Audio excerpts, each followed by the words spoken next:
guess the book that we're reading is pretty good. They don't usually let us read cute LGBTQ gay fictional books, but I guess he's feeling generous. Yeah, Mr. Logan can be a pretty, hard ass, but things get hurt. Oh man, but I can't really focus. What about you? Yeah. That's crazy. I feel like I haven't ever seen you before, but I mean, you've probably been in this class the whole time, right? Oh, you just transferred. Oh, that would make sense. Yeah, have you gotten the book yet? Yeah, it's called The Gravity of Us. It's really cute. Yeah. It's by Phil Stamper. I feel like I've been reading this for a year. But it's only been a few weeks. I'm a slow reader. Yeah, don't tell anyone. But I read better with people around.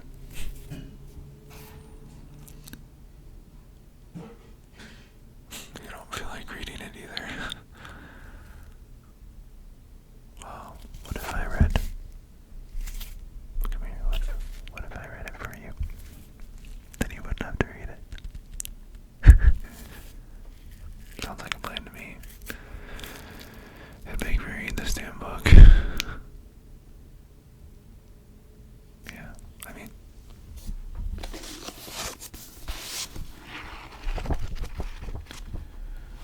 think I'm on, let's see what chapter, I'm on chapter 29.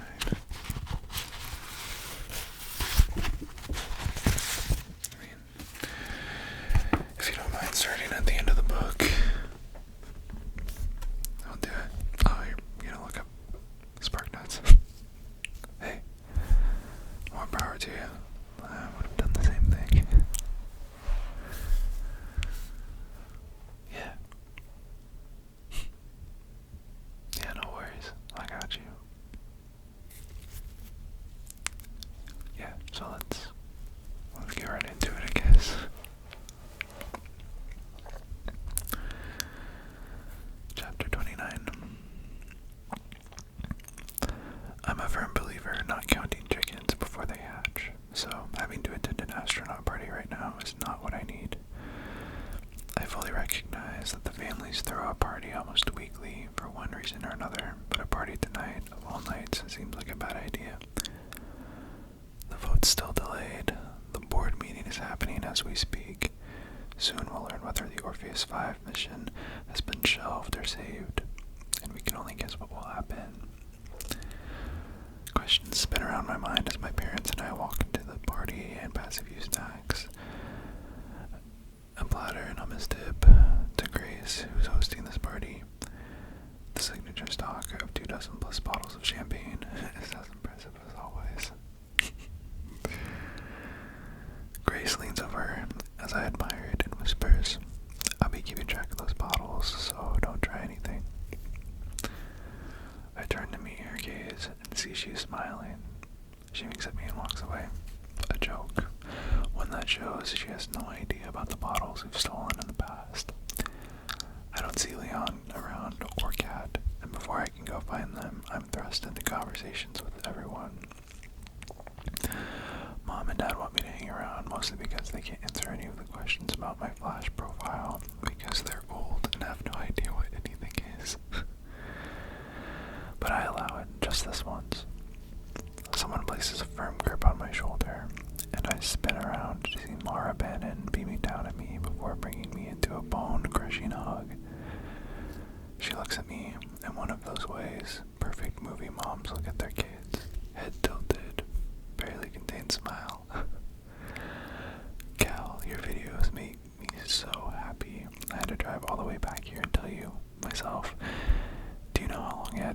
I smiled, really smiled. Seeing your hopeful, powerful message, Mark would have been absolutely crushed if the mission got canceled in part because of him. I thank you so much for helping. Thanks, Mrs. Bannon, I say, letting her give me another hug.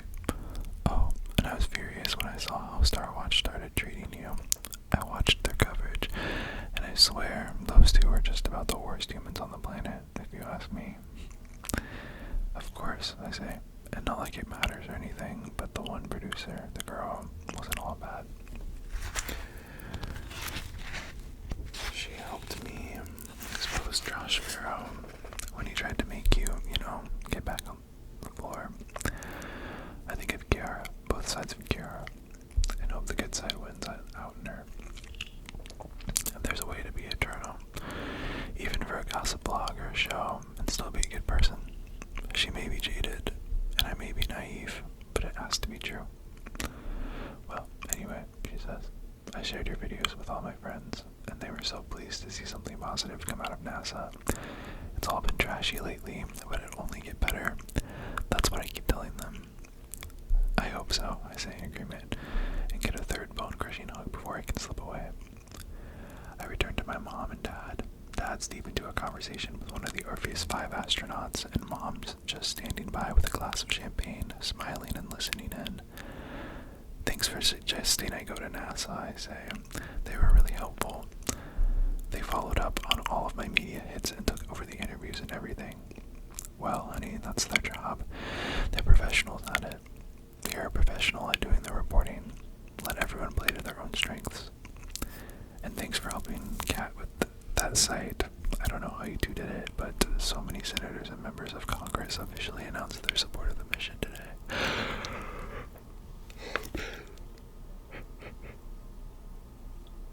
Man, I'm tired. Always in this class, too.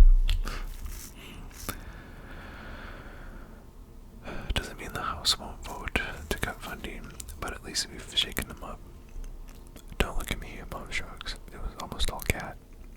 I'm about to say something, but I completely forget what it was, or what it is, because standing in the doorway are Donna and Todd, and they look like they know something. Every face slowly turns toward them. It's time. Can I say it? Donna asks Todd as Grace lifts the needle from the record player. Everything is frozen for a minute when he gives a slight nod, and Donna clears her throat. We've just come from the board meeting. Every director in attendance was in agreement, and each gave their own spiel for why Orpheus 5 should be kept on. We even showed clips from Cal's video, which just passed 25 million views in less than 24 hours. Damn. She takes a deep breath, she takes a deep, cleansing breath in and hisses out.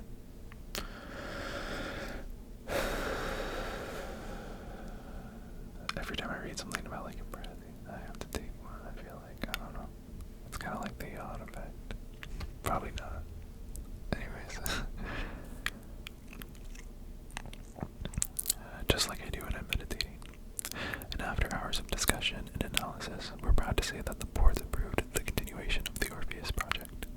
Also, Todd cuts in, we had a chat with House Rep Halima Ali, who's willing to work with us to make sure funds are used properly. She made it clear that her bill would not have the votes to pass, and that they've canceled the vote entirely, which means Donna interrupts him by shouting, Orpheus 5 is without a doubt back on.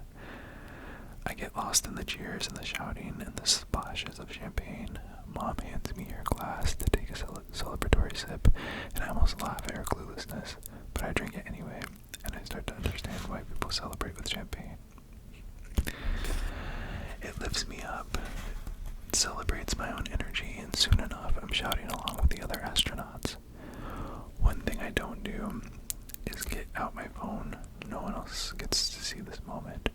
It'll never be in a history book. It'll never be on the news or in an issue of Time for future kids to point at and imagine what it was like to live in this moment, this time when, for one bright moment, everything was perfect.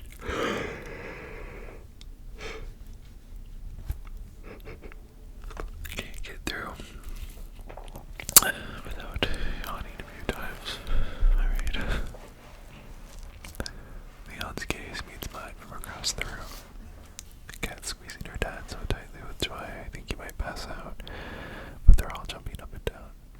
says tears streaming down her face. I would be crying too if I had just heard that I was for sure going to Mars. She clutches at her son's shirt and pulls him close. She presses her cheek into his, and my heart melts. Mom comes to me and lets out a yelp of glee, and she pulls me and Dad into a close hug. I can't believe it, I say. Mom pulls back to look at me and nudges Dad with her shoulder. We can. My eyes are back on Leon's, and our smiles just keep getting bigger, and I realize that there's one thing left. That things aren't quite perfect yet. That one little puzzle piece is missing, and I'm gonna make it fit. And just like that, we're on chapter 30.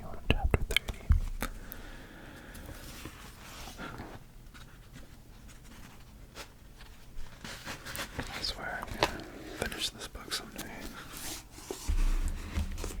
Kinda have to for the grade. But yeah, what if you, I don't know, came over to my dorm and we studied a little bit, and I could read this to you, so you don't have to read it on your own. I'd definitely do that for you. Yeah. I don't think I got your name. I'm Marcus.